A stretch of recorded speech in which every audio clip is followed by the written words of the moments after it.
So the biggest mistake I see a lot of people do when they do vibrato is use their fingers rather than their wrist. So what I mean by that is if I give some vibrato on the 7th fret on the G string here with my fingers, it'll sound and look like this.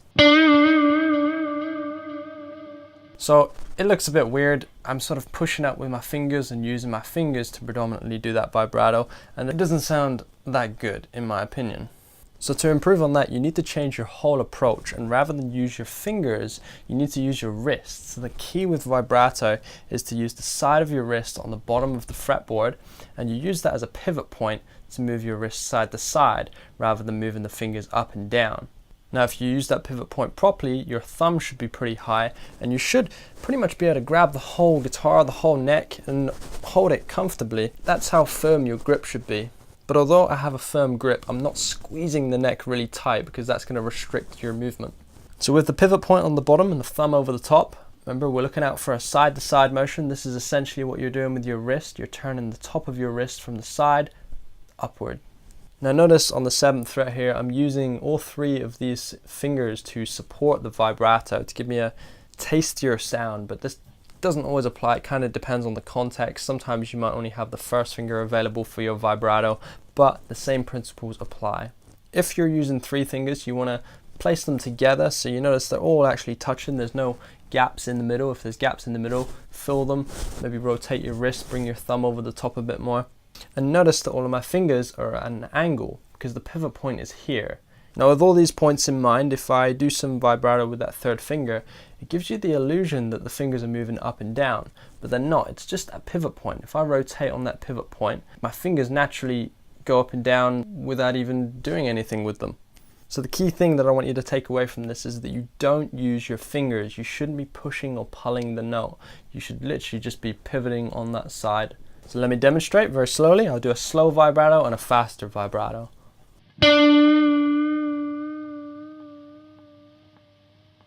And a faster one. Now hopefully you notice this leads me on to the second tip that I want to give.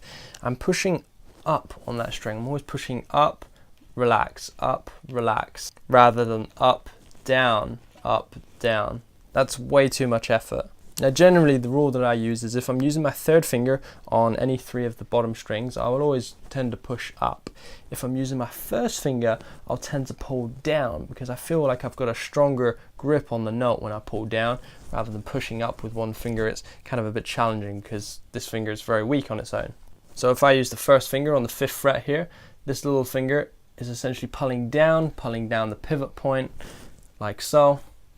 And that should give you a really nice clean sounding vibrato. Remember, I'm only pulling down, I'm not pushing up and down, okay? So it should sound like this if I do it slow.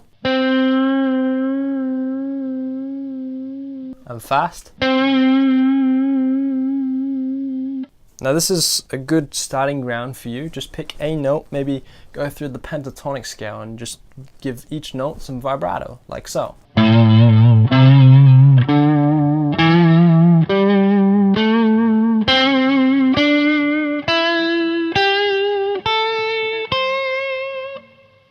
Now in that context, I didn't always pull down with the 1st finger. Sometimes I pushed up, especially towards the bottom, because obviously if I pull down, I'm going to fall off the fretboard. So use your wisdom there. If you can't pull down, push up. And the same up here. Obviously I wouldn't push up because I'd just fall off, so pull it down. And also bear in mind that with the pentatonic scale, it is a bit trickier to do vibrato with the little finger, but the same things are going to apply. Use all the previous fingers behind it to support that little finger to give you a nice grip on that vibrato note. So like I say, that's a great starting ground. The next step up from that is being able to include vibrato in your bends. So this is a bit more advanced to do, but let me demonstrate as best as I can how you can go about this. So taking the pentatonic scale as an example again, let's take this note here on the B string, the 8th fret. We're going to bend it up. Now at the peak of the note, you're just going to push the note a bit farther, but always return to that original bend position each time. That's how the vibrato on the bends work. You always need to return to the peak of the bend after you push up for each little vibrato note. So let me do that slow for you. Again, at the peak of my bend, I'm just going to push very gently